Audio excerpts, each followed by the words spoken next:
Good Friday morning, everybody. It is June 25th, and this is the beginning of Western Days weekend here in Lake City. So have a great weekend, everybody, and behave. So I won't be taking part in the festivities tonight. It's mostly just a street dance, but tomorrow we have the parade and all the other things going on and the rodeo, and so it's going to be a wonderful thing. And don't forget, Sunday morning we will be down at the rodeo grounds doing our church on Sunday, the community worship at the rodeo grounds at 10 o'clock.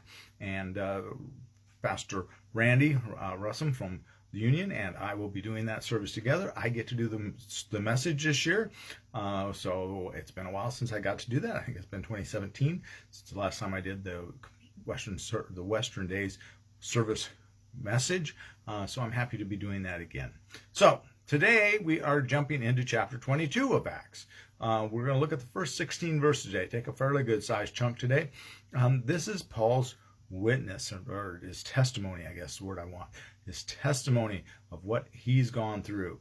Remember, he's just been arrested. He's on the steps going up into the garrison, and he's speaking down to the people in the court of the Gentiles in the temple area.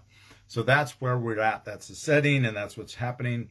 And the crowd, of course, is all raised up against him. But now they've quieted down when he stood up to talk. He started to talk to them. It says in Hebrew here in this translation, and NRSV translation, but in some translations it's Aramaic. The Aramaic, of course, was the most common language spoke in Jerusalem, well, in Israel at that time, in Judea.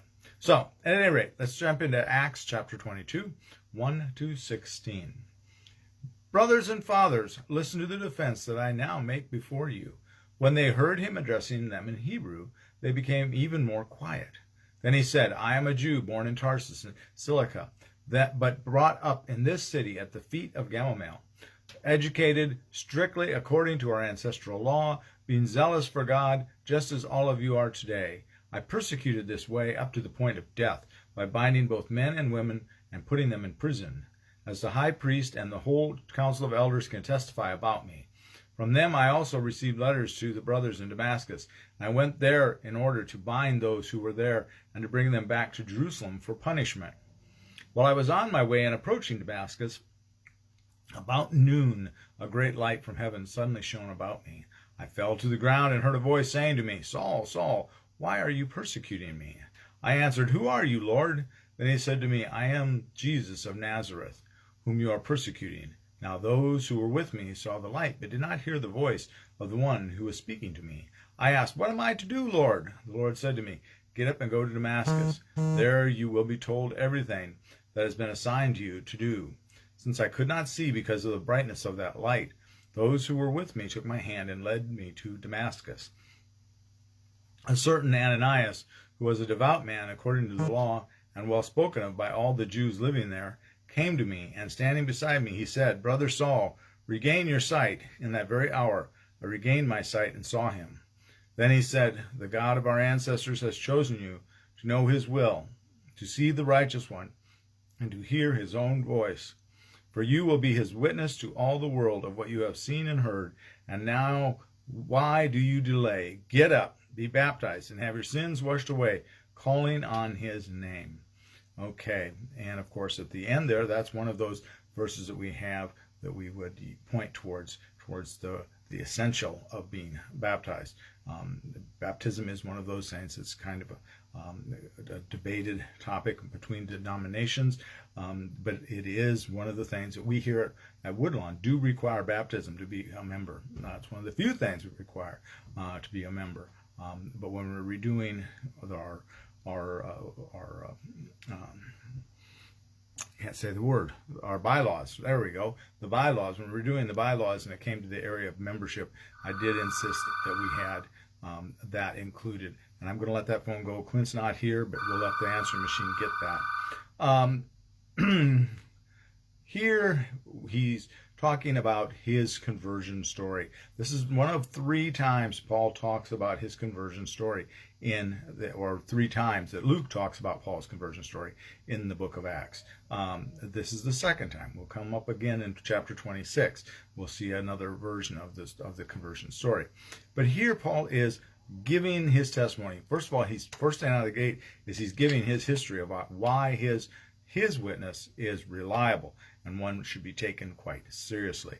He was a student of Gamaliel, who was one of the most revered of the teachers in that day.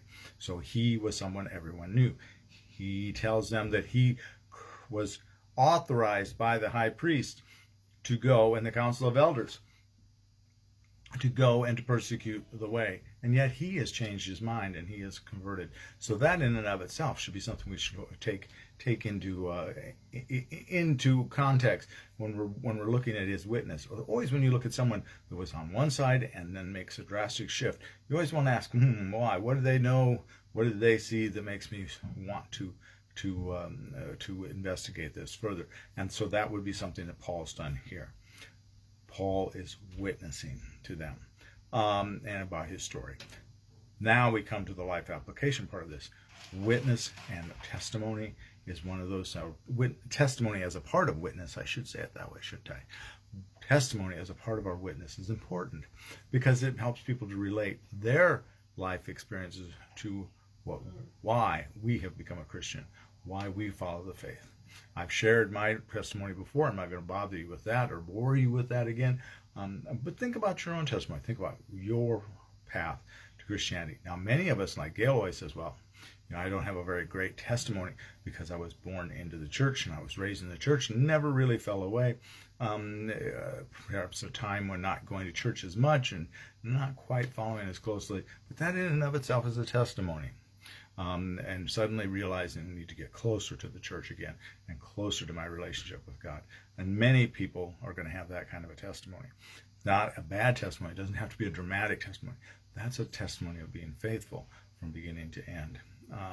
And I think that's worthwhile. And I think it's a worthy testimony. We don't have to have that dramatic as what Paul has. None of us, I don't think, have as quite a dramatic of a conversion as Paul. But sharing that story is an important part of our witness. Sharing with people why we believe. That's important. So it's important that we sit down and think about what brought us to believing and why is it that we follow Christ. So today I'm going to challenge you to do that. Sit down and think about why is it that you followed Christ?